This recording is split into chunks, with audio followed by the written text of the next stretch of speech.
सो यहाँ पर ब्रह्मा जी बता रहे हैं कि उनके 4 पुत्र Sanaka, Sanatana, Sanandana and Sanat Kumara, 4 Kumaras. Thus traveling all over the universe, they also entered into the spiritual sky. और यहाँ पे बताया गया है कि they are free from all material contamination. और प्रभुपाद जी पर्पट में बता रहे हैं कि कैसे जो ये मटेरियल वर्ल्ड में जो भी प्लैनेट्स हैं, right from Patala the lowest planet to Brahmaloka, all the living entity, सभी लोग चिंताग्रस्त हैं, full of fear and anxiety. और उसका कारण बता रहे हैं, उसका कारण ये है क्योंकि आत्मा जो है वो सनातन है। और आत्मा, हम लोग सनातन धर्म की बात करते हैं। सनातन धर्म क्या है?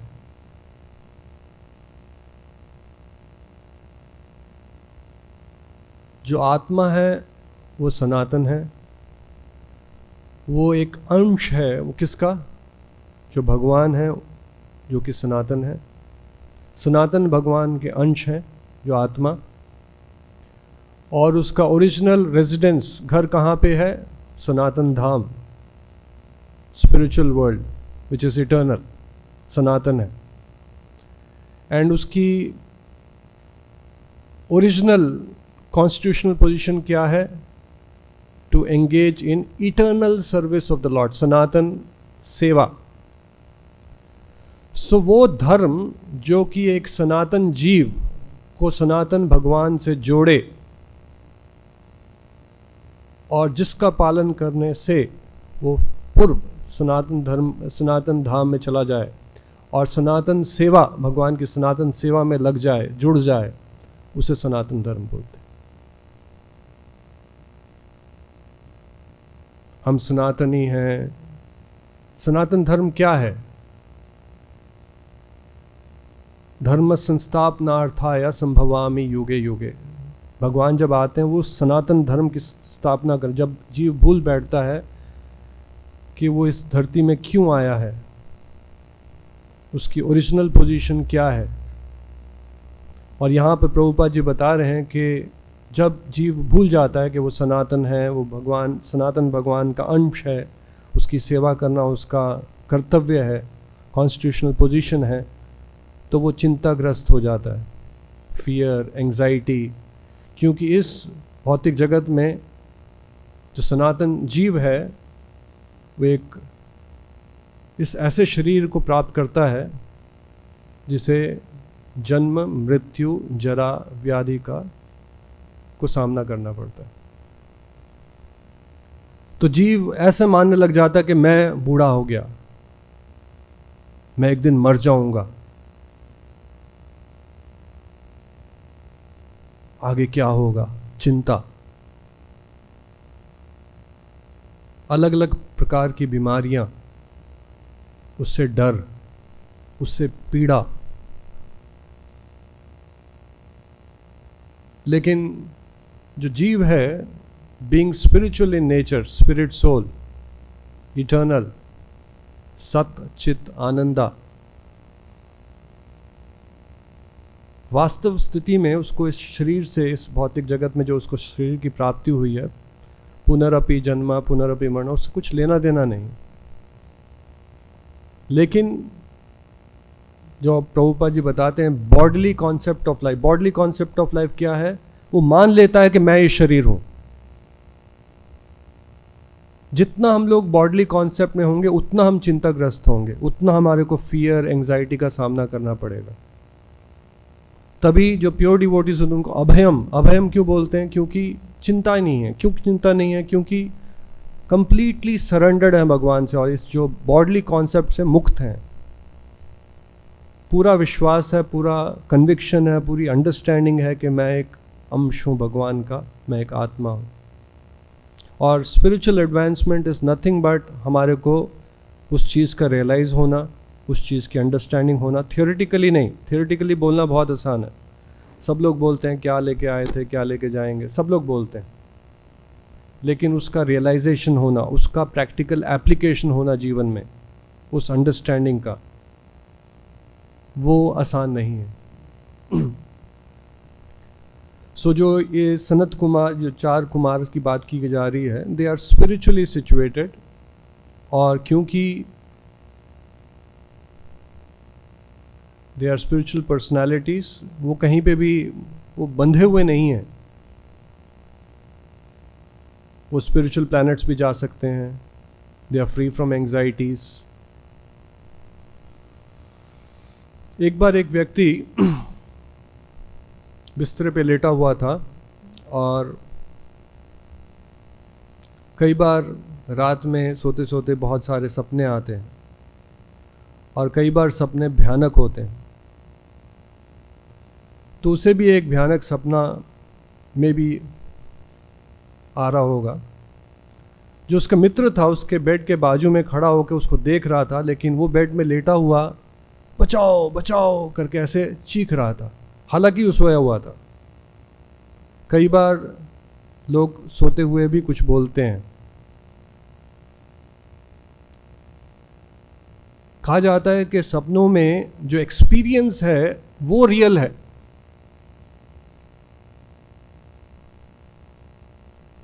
जो आत्मा को सपने में जो एक्सपीरियंस है वो रियल है। तभी इस मटेरियल लाइफ को डे ड्रीम बोला जाता है। जैसे नाइट ड्रीम में जो एक्सपीरियंस है वो रियल है, उसी प्रकार हमें लगता है कि जो भी चल रहा है ये रियलिटी है, रियल लाइफ है। But it is also one kind of dream. रात की जो ड्रीम है उसको नाइट ड्रीम बोलेंगे। ये दिन की जो लाइफ हम जो इसको रियलिटी बोलते हैं, बिकॉज एक्सपीरियंस तो रियल है ना। आत्मा को एक्सपीरियंस हो रहा है, दुख, दर्द, डर। तो उसी प्रकार रात में भी सपने में जो एक्सपीरियंस है वो रियल है। तभी कई बार आप लोगों ने देखो, जब कोई गलत सपना आता है तो कई बार पसीना भी आ जाता है। कई बार थोड़ी सी आंख खुलती है तो लगता है ओह सपना था। थोड़ा जो भी डर महसूस हो रहा था वो चला जाता है, आखिर वो सपना ही था।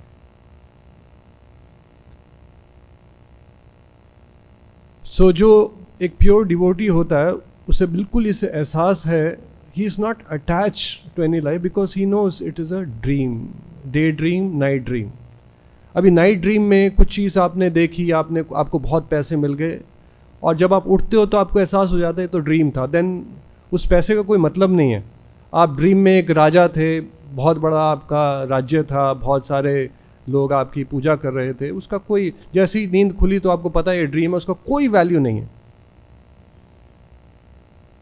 तो उस ड्रीम वर्ल्ड से आप अटैच नहीं होंगे, क्योंकि आपको पूरा एहसास है कि it is dream, it's over, it was not real.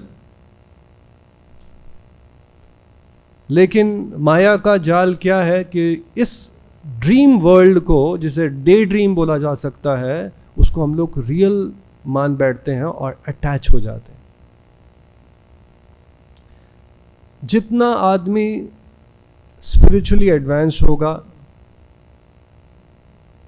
जितना अवेकन्ड होगा, उतना वो इस भौतिक जगत से डिटैच्ड होगा।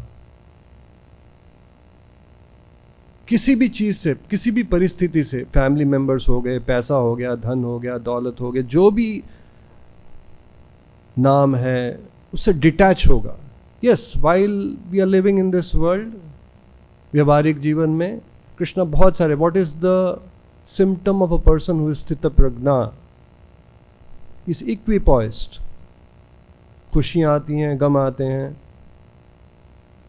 कोई अमीर है, कोई गरीब है, इट इज पासिंग फेस। सो ये व्यक्ति सो रहा था और शायद सपने में होगा, और चीखने लगा, बचाओ बचाओ बचाओ।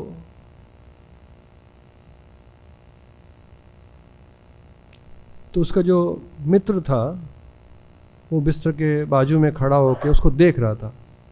उसको तो पूरा एहसास हो गया कि इसको कोई सपना आ रहा है, कोई डरावना सपना आ रहा है। और जो मित्र था और लेटे बचाओ बचाओ बचाओ।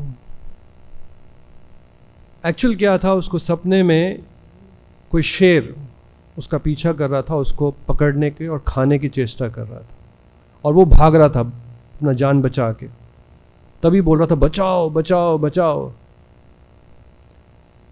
अब जो उसके मित्र है उसको तो हेल्प करना अपने मित्र का, और ये एक ह्यूमन साइकोलॉजी है, जब भी कोई किसी व्यक्ति को आपत्ति होती है, कोई कष्ट होता है, तो हम लोग चाहते हैं कि थोड़ा उसको जितना हो सके हेल्प करें।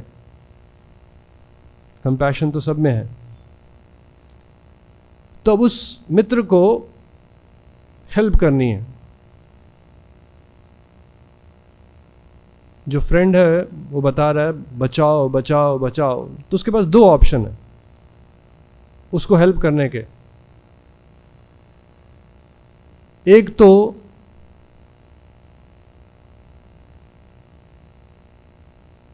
लाठी उठाए, किसी तरह उसके ड्रीम वर्ल्ड में घुस जाए, और जो ड्रीम वर्ल्ड में जो शेर उसका पीछा कर उसको मारे, भगाए और अपने फ्रेंड को बचा ले। ये एक प्रकार की हेल्प है। उससे भी उसके फ्रेंड को, अगर वो कामयाब हो गया उस शेर को भगाने का और उसको अपने फ्रेंड को बचाने का, ये एक प्रकार की हेल्प हो गई। कहने का मतलब एक लाठी उठा के उसके ड्रीम वर्ल्ड के अंदर घुसना, और जो ड्रीम वर्ल्ड में शेर है उसको भगाना, मारना और अपने फ्रेंड को बचाना, ये एक प्रकार की हेल्प हो गई। उससे जो फ्रेंड है वो उसका सपना मतलब वो बच जाएगा, और जो बचाओ बचाओ बोल रहा है, जो डर के मारे भाग रहा है, उसको शांति आ जाएगी। सो दिस इज वन प्रकार ऑफ हेल्प। एंड सेकेंड प्रकार, सेकेंड टाइप ऑफ हेल्प जो वो कर सकता है वो क्या है? उसको उठ उठ उठ उठ जा उठ जा, कुछ नहीं है कुछ नहीं है। हाँ, मंगल आरती का टाइम 4 बज गए, उसको उठा दे। जैसे ही वो उठेगा बोले ये तो ड्रीम थी, कोई शेर नहीं है, कोई बचाने की जरूरत नहीं है। तो जो भौतिक जगत में बहुत सारी जो एक्टिविटीज़ हो रही हैं, जो दूसरों को बचाने का, खिलाने का, बहुत सारी सोशल वेलफेयर एक्टिविटीज़ हो रही हैं, it is actually, if you see from spiritual perspective, it is the first kind of help. बहुत लोग एंजाइटी में हैं, बहुत सारे मोटिवेशनल स्पीकर्स लगे हुए हैं, बहुत लोग पीड़ित हैं, बड़े बड़े हॉस्पिटल्स बन रहे हैं, बड़ी बड़ी इंश्योरेंस कंपनीज हैं, स्कीम्स लेके आ रही हैं, आप ये इंश्योरेंस कर लो, कोई चिंता की ज़रूरत नहीं है, सब कुछ कवर्ड है। अमेरिका में ऐसी कंपनीज भी हैं, अब एक व्यक्ति को पता भी नहीं कि मेरी मौत के बाद कौन आएगा मेरी अर्थी को, कोफिन को भी उठाने और फ्यूनरल सेरेमनी के लिए, बिकॉज बच्चे तो सब बिछड़ जाते हैं। तो कंपनीज़ हैं जहाँ पे आप जाके पूरा बुकिंग कर सकते हो कि जब मेरी मौत होगी किस किस को बुलाना है, कौन से फ्यूनरल कहाँ पे करना है, कॉफिन का क्या साइज़ होगा, कौन सी क्वालिटी होगी, उसमें क्या खाना खिलाया जाएगा, पूरी बुकिंग कर सकते हैं। तो कहने का मतलब बहुत सारे प्लानिंग कर रहे हैं कि किस प्रकार जो भी चिंताएं हैं, जो भी एंग्जाइटी है, क्या होगा, उस सब का कोई न कोई सोल्यूशन ढूंढा जा रहा है। लेकिन it is the first kind of solution, going into the dream world and trying to solve the problems which are illusory in nature. लेकिन हमें वो रियल लगता है। क्यों रियल लगता है? बिकॉज ये भौतिक जगत को हम रियल मान बैठे हैं। That is Maya, that is illusion.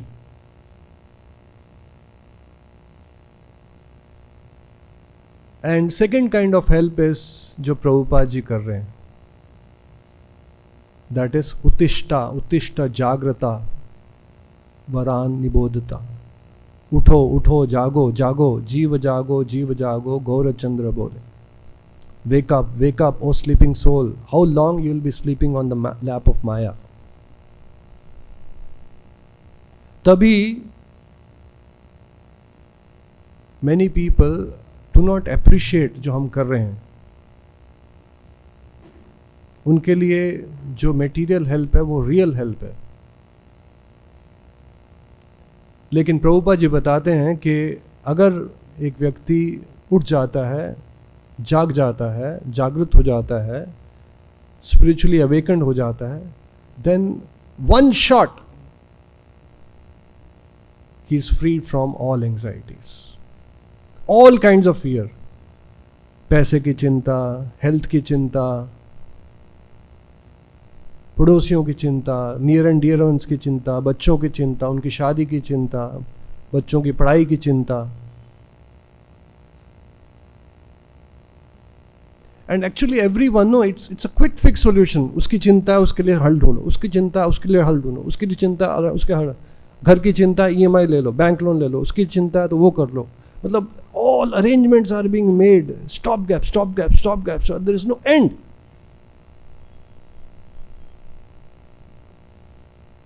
And अगर इंसान जाग जाता है, उठ जाता है, रियलाइज कर लेता है कि आई एम स्पिरिट सोल, मुझे इससे कुछ ज़्यादा लेना देना नहीं, then he can experience real अभयम.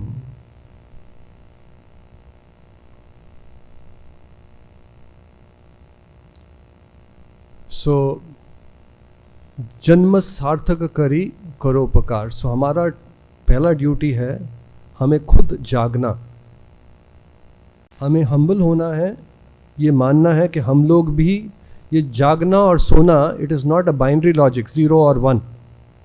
ये नहीं कि हाँ मटेरियल वर्ल्ड में इस उदाहरण में हमें लगता है हाँ ये सोया हुआ है या ये जागा हुआ है, लेकिन जो स्पिरिचुअल अवेकनिंग है इट इज़ नॉट 0 और 1. हम लोग कुछ जागे हुए हैं, कुछ सोए भी हुए हैं साइमल्टेनियसली. कुछ व्यक्ति हैं पूरी तरीके से सोए हुए हैं, पूरे अंधकार में हैं. ओम अज्ञान अतिमिरंधस्य, मतलब कुछ भी एहसास ही नहीं है, कुछ भी अंडरस्टैंडिंग ही नहीं है कि कुछ मनुष्य जन्म में there is some higher purpose, मैं एक आत्मा हूँ, मैं एक शरीर नहीं हूँ, ये जो मटेरियल वर्ल्ड है ये टेम्प्ररी लाइफ है मेरा. कुछ एहसास नहीं, कुछ लेना देना नहीं इससे. सो हम लोग भी आउट ऑफ ह्यूमिलिटी हमें मानना है कि थोड़ा बहुत प्रभुपाद की कृपा द्वारा हम लोग जाग गए हैं. गुरु कृपा पाए भक्ति लता बीज, वो भक्ति लता बीज मिल गया हमें, हम बहुत भाग्यशाली हैं, बहुत भाग्यवान हैं. लेकिन क्योंकि इस भौतिक जगत से अटैच्ड हैं, इतने वर्षों से, इतने जीवन से हम लोग मायाग्रस्त हैं, तो अभी पूरी तरह से हम लोग एनलाइटन नहीं हुए हैं. पूरी तरह से थियोरेटिकल नॉलेज हो सकता है कि मैं एक आत्मा हूँ, लेकिन फुल रियलाइजेशन नहीं है. थियोरेटिकल अंडरस्टैंडिंग है कि मुझे भगवान को समर्पण करना है, थियोरेटिकल अंडरस्टैंडिंग है Krishna is a supreme controller, लेकिन प्रैक्टिकल रियलाइजेशन नहीं है. हमारे एक्शंस वो साबित नहीं करते. अभी भी हमारे को कुछ ना कुछ एंग्जाइटी हो सकती है, कुछ ना कुछ चिंता हो सकती है, वो डिमॉन्स्ट्रेट करता है कि we are not fully realised, we are not fully awakened. So हम सभी का सबसे प्राइमरी क्या कर्तव्य क्या है, किसी को जागने के लिए खुद को जागना पहले इंपॉर्टेंट. अगर हमारे खुद के हाथ बंधे हों पूरे हम लोग, तो हम किसी को कैसे खोल सकते हैं, किसी को कैसे हेल्प कर सकते हैं. सो जन्म सार्थक करी करोपकार, सबसे पहले हमें जागना है. और अगर हम लोग खुद सोए हुए हैं तो हम दूसरे को जगा नहीं सकते. तभी प्रभुपाद बोलते हैं 4 प्योरिटी इज द फोर्स. अगर हम लोग खुद अवेकन्ड हैं, खुद स्पिरिचुअली सिचुएटेड हैं, खुद हमारे को एहसास है कि हम एक शरीर नहीं एक आत्मा है, तो ज़्यादा इवन प्रीचिंग का भी बहुत बम्बास्टिक, बहुत मोटे मोटे शब्द यूज़ करके बहुत फोर्सफुल लेक्चर देने की भी ज़रूरत नहीं है. अगर वो रियलाइजेशन है, अगर आप एक सिंपल वर्ड भी बोलोगे ना, तो जो दूसरे के हार्ट में जो मैसेज चला जाएगा और ट्रांसफॉर्मेशन हो जाएगा. प्रभुपाद जी ने क्यों प्रोफेशनल रिसाइटर्स के बारे में मना किया है, अगर आप एक्चुअली देखेंगे प्रोफेशनल रिसाइटर्स, जब वो कथा बोलेंगे तो एकदम लोग भावुक हो जाते हैं, इमोशनली टच हो जाते हैं, रोना तक आ जाता है। हाँ सही बात है, क्या लेके आए थे, क्या लेके जाएंगे। लेकिन कथा खंडन के बाद सब कुछ लेके जाएंगे। उस रियलाइजेशन से हम जीवन जीते हैं। सो हम सभी लोगों को कथा करने का, प्रवचन देने का मौका मिलता है, लेकिन सबको रियलाइजेशन होना है कि बोलना आसान है, लेकिन उसको अपने एक्शन में डिमॉन्स्ट्रेट करना आसान नहीं है। कई बार हम लोग भी भ्रम में हो सकते हैं कि अब तो मैं बहुत ज्ञानी हो गया हूँ, इतने साल से मैं, तो वो हमें अपने एक्शन को थोड़ा बहुत इंट्रोस्पेक्ट करके लगना चाहिए, एहसास होना चाहिए। हमें खुद भ्रम में नहीं होना चाहिए, खुद पता होना चाहिए कि वेयर आई स्टैंड। कई बार हम लोग चाहते हैं कि लोग हमारे को रिस्पेक्ट करें, क्यों? क्योंकि मैं इतना ज्ञानी हूँ, इतना ज्ञान है, इतने सालों से मैं आध्यात्मिक जीवन में, इतने सालों से मैंने भगवान की सेवा कर रहा हूँ। खुद एहसास होना चाहिए मैं कहाँ हूँ,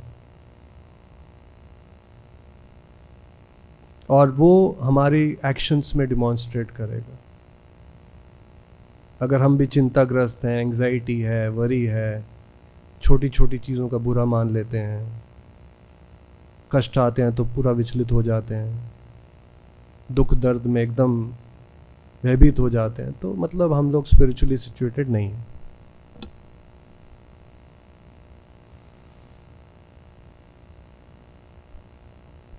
एक बार एक यमदूत एक गांव जा रहा था, यमराज के रिप्रेजेंटेटिव, और उनका होता है कि जो भी गच्छन्ति यमालयम स्थावरस इच्छन्ति, जो वो है, what is the most surprising thing, Yudhishthira Maharaj से पूछा। जो यमदूत हैं, जिनका भी यमालयम का टाइम आ जाता है, गच्छन्ति यमालयम, उनको लेके जाना। तो एक व्यक्ति था, बहुत पढ़ा लिखा, विद्वान, स्पिरिचुअली एडवांस, वो समझ गया यमदूत जी आ रहे हैं, तो पहचान लिया उनको। स्पिरिचुअल पर्सनालिटीज को स्पिरिचुअली अवेकन्ड पर्सनालिटीज ही पहचान सकते हैं। जैसे कि भगवान कृष्ण को हर व्यक्ति ने नहीं पहचाना, इवन कौरवस तक उन्होंने नहीं पहचाना कि ये भगवान है। तभी जब पूछा गया क्या चाहिए, मुझे चाहिए या मेरी सेना चाहिए, तो सेना चाहिए। स्पष्ट, बहुत क्लियर रियलाइजेशन है, सेना चाहिए। तो इस व्यक्ति ने पहचान लिया कि यमदूत जी हैं, गांव जा रहे हैं। तो पूछा आप कहाँ जा रहे हैं, क्यों जा रहे हैं? बोलते आज मुझे ये गांव में थोड़ा मेरी सेवा लगी है, 6 लोगों को लेके जाना है यमराज के पास। तो जो ये व्यक्ति है थोड़ा बहुत डरा भी, और जैसे बोलते हैं कि दूसरों को हेल्प करने का एक मनुष्य का एक स्वभाव होता है, तो तुरंत वो भागा गांव की तरफ और सबको बोलने लगा, बचो बचो, यमदूत आ रहे, यमदूत आ रहे हैं, 6 लोगों की हत्या होने वाली है, 6 लोगों की मृत्यु होने वाली है, बचो बचो बचाओ, भागो भागो, ताकि जिनकी मौत होने वाली किसी तरह बच जाए, वो उनकी जान बचे। और लोग इधर उधर भागने लगे, चिंताग्रस्त हो गए कि हाँ यमदूत आ रहे हैं, 6 लोग मर जाएंगे, कौन से 6 लोग होंगे। सब डर गए, भयभीत हो गए, भागने लगे इधर उधर। जब शाम को यमदूत वापस जा रहा था, वो लेके जा रहा था 12 लोग। तो इस व्यक्ति ने बोला, ये दिस इज नॉट फेयर, ये तो सही बात नहीं है, आपने बोला 6 लेके जाएंगे, 12 को क्यों लेके जा रहे हो?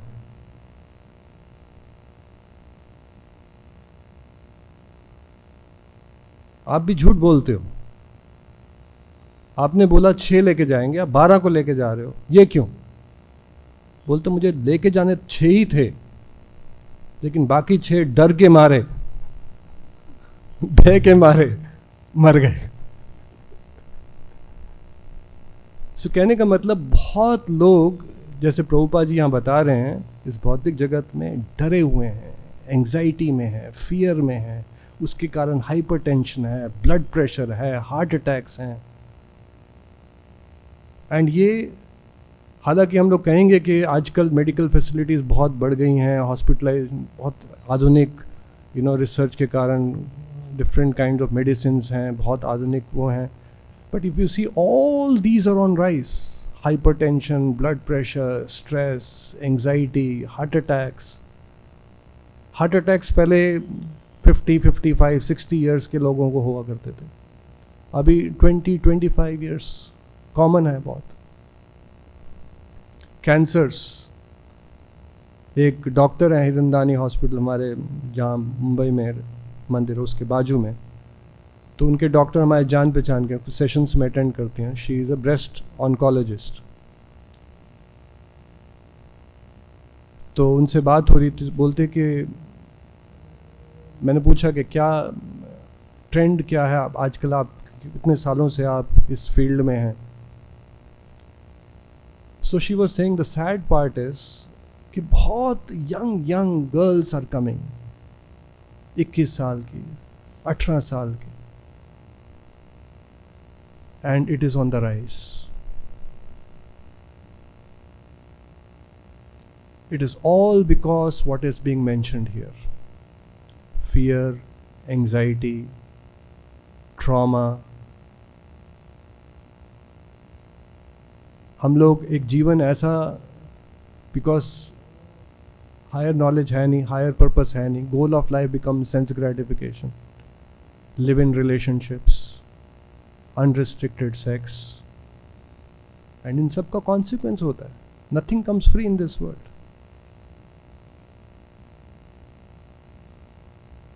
किसी ने पूरा अपना इमोशन इन्वेस्ट कर दिया किसी रिलेशन, वो रिलेशनशिप टूटा, because that person is not loyal. जब तक उसका सेंस ग्रेटिफिकेशन हो रहा है, is loyal, and then the person vanishes.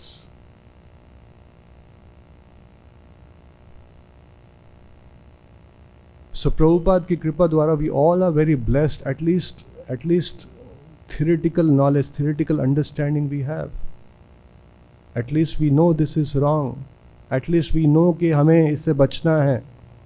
At least we know that this is sense gratification is not the goal of life. 99.9% of people को मानना है sense gratification is the ultimate purpose of life.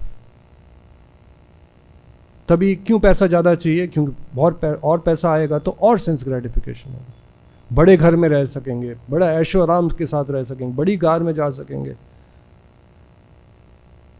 बहुत इज्जत होगी society में, और इज्जत होगी, और इसकी लत में लगे हुए हैं लोग, कोई अंत नहीं है उसका।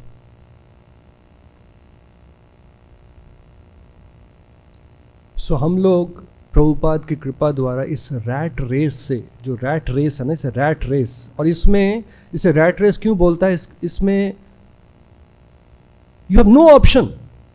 कोई व्यक्ति अगर बाहर है, उसके पास ऑप्शन ही नहीं है, उसको ये रैट रेस में भागना पड़ेगा। अगर सोसाइटी में रहना है, सोसाइटी में अगर कोट अनकोट नॉर्मल रहना है, साधु की तरह नहीं रहना है, जो यहाँ भक्त हैं, कुछ डिवोटीज जो प्रैक्टिस कर रहे हैं, वो समहाउ प्रभुपाद की कृपा द्वारा वो थोड़ा रैट रेस से बाहर आ भी जाते हैं और आने की चेष्टा करते हैं। इट्स अ रैट रेस, और रैट रेस में जो भी फंसा हुआ है, ये इस फियर, एंग्जाइटी, पेन, सब का ग्रस्त है, because it's full of bodily concept of life, and bodily concept of life में fear of birth, fear of death, fear of old age, fear of disease.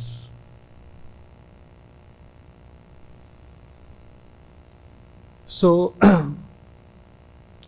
what does spiritual, क्यों हमें बोला गया है कि नित्यम भागवत सेवया, नष्ट प्रायेश अभद्रेश, जो भी अंधकार है, जो भी अज्ञान है, जो भी रॉन्ग परसेप्शन है, it's like a razor's edge. एक आपने गलती की, एक गलत विचार आया, एक गलत आपने चेष्टा की, प्रयास किए, डिजायर किया, आप बॉडली कॉन्सेप्ट में।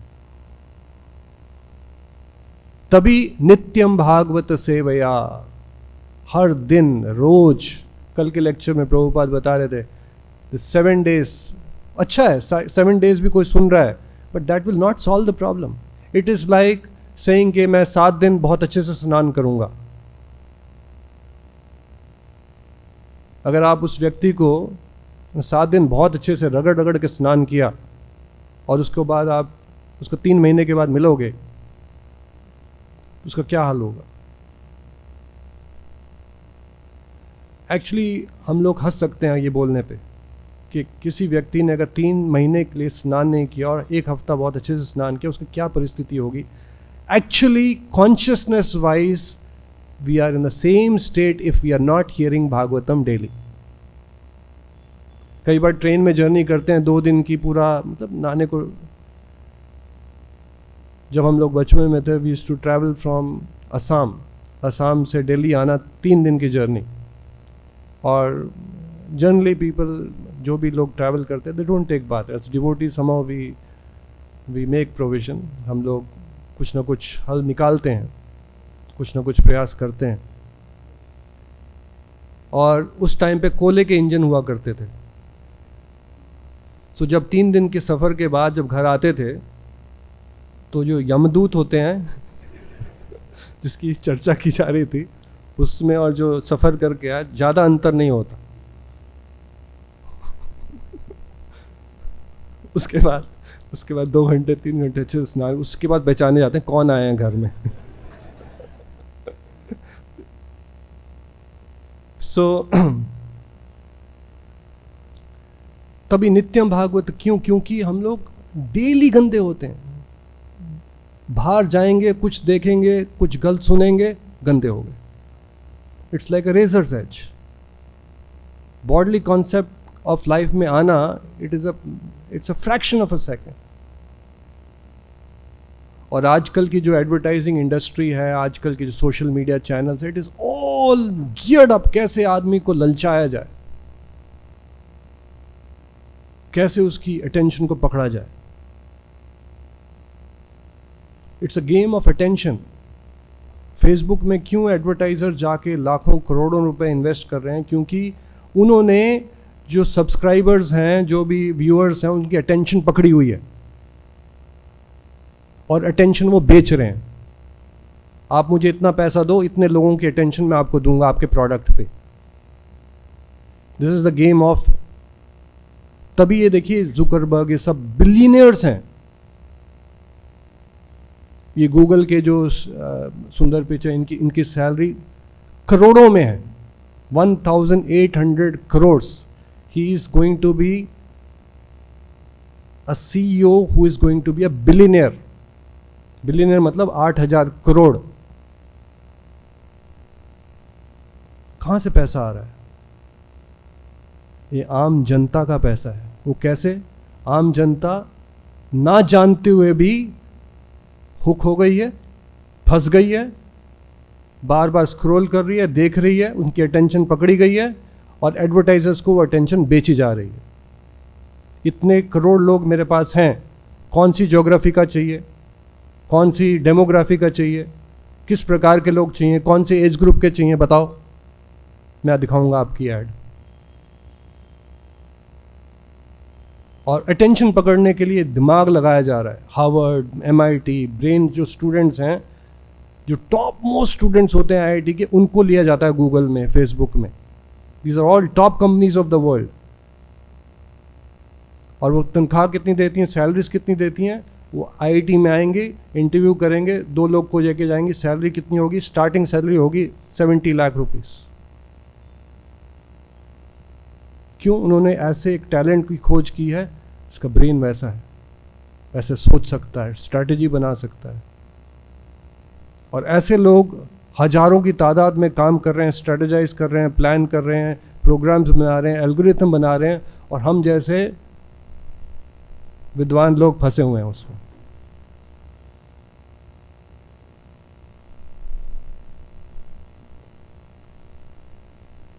सो माया का बहुत प्रकोप है, खासकर कलयुग, कलेर दोष निधे राजन। सो हमें तभी नित्यम भागवत सेवया, जितना भी हम लोग बॉडली कॉन्सेप्ट में जाएंगे, माया हमारे को ललचाएगी, फंस भी सकते हैं, फंसने का चांस भी है। तो हमें बचने का सिर्फ एक ही वो है डेली प्रभुपाद की शरण में जाके डेली स्पिरिचुअली हमारे को चार्ज होना। मॉर्निंग प्रोग्राम, नित्यम भागवत सेवया, डेली रीडिंग।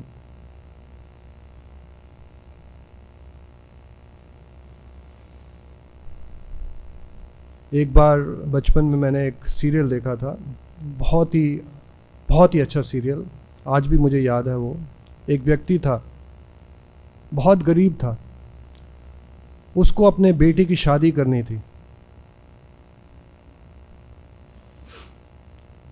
हालांकि बेटी काफ़ी यंग थी, 8-10 साल की थी, लेकिन उस टाइम पे होता था कि थोड़ा अर्ली मैरिज होती थी। लेकिन घर में कुछ पैसे नहीं, और किसी व्यक्ति ने उसे एक चैलेंज दिया कि अगर आप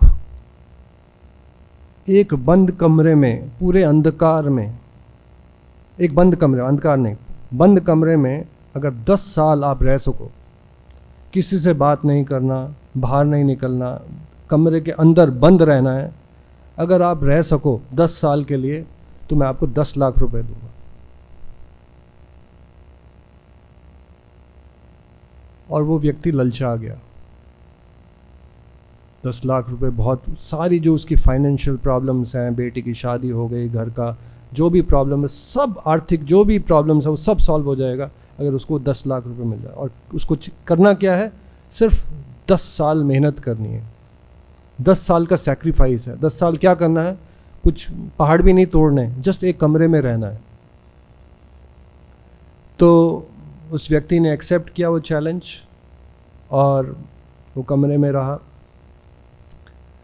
तो जो सीरियल में उसकी जो मानसिक स्थिति है उसको दर्शाया गया है।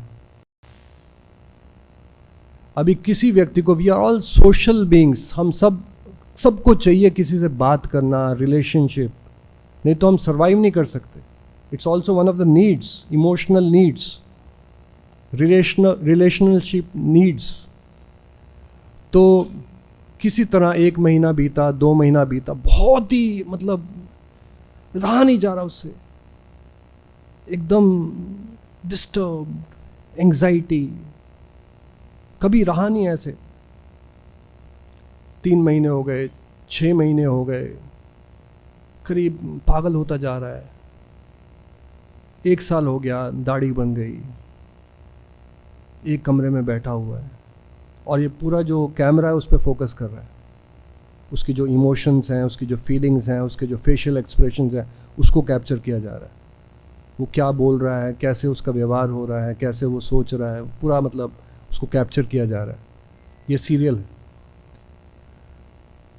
2 साल हो गए, एक ऐसा टाइम आएगा बिल्कुल पागल की तरह हो गया, वो चीखने लगा, चिल्लाने लगा, अकेले अकेले बड़बाने लगा, बोलने लगा कुछ न कुछ। 4 साल हो गए, लेकिन और उसके पास कभी भी मौका है कि वो दरवाज़ा खोल के बाहर जा सकता है उस कमरे के। Any time that option is there. एक साइड वो ऑप्शन है कि किस प्रकार वो दरवाज़ा खोल के बाहर चला जाए, दूसरी साइड उसके पास 10 लाख रुपए। सो समहाउ अपने आप को, हालांकि ही इस होश में है, इतना एहसास है कि मुझे नहीं जाना, लेकिन रहा भी नहीं जा रहा, टॉलरेट भी नहीं किया जा रहा। 6 साल हो गए, 7 साल हो गए, 8 साल हो गए। एक टाइम आने लगा, वो गिनने लगा दिन, एक एक दिन गिनने लगा। बस 600 दिन रह गए, बस 500 दिन रह गए। और उस समय जब सिर्फ 300 दिन रह गए थे, कोई इस्कॉन के भक्त ने जाके एक भगवद गीता, जो आजकल भक्त लोग इवन जेल्स में जाके भी प्रीचिंग करते हैं।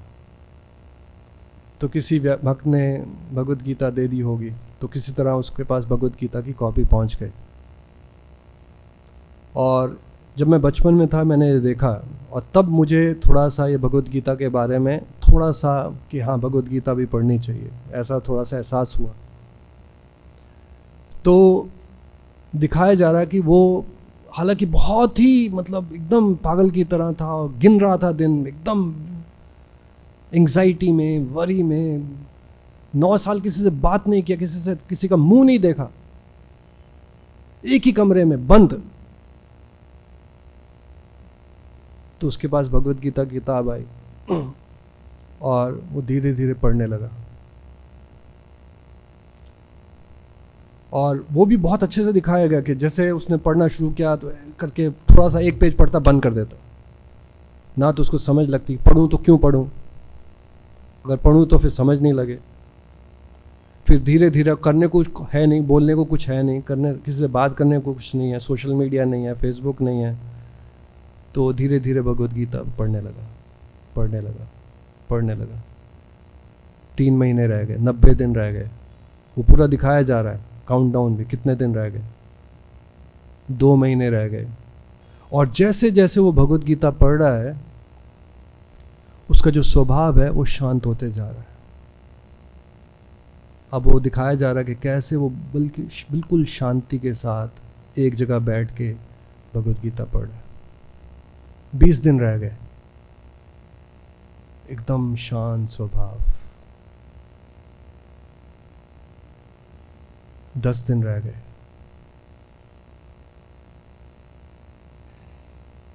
जो भी चिंताएं थी, जो भी फेशियल एक्सप्रेशन से, वो सब शांत हो गए। 5 दिन रह गए,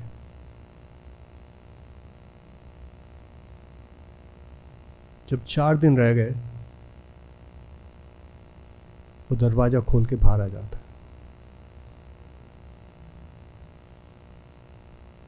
काचन विचिन्वान अपि दिव्यम रत्न स्वामिन कृतार्थो अस्मि वरम न याच।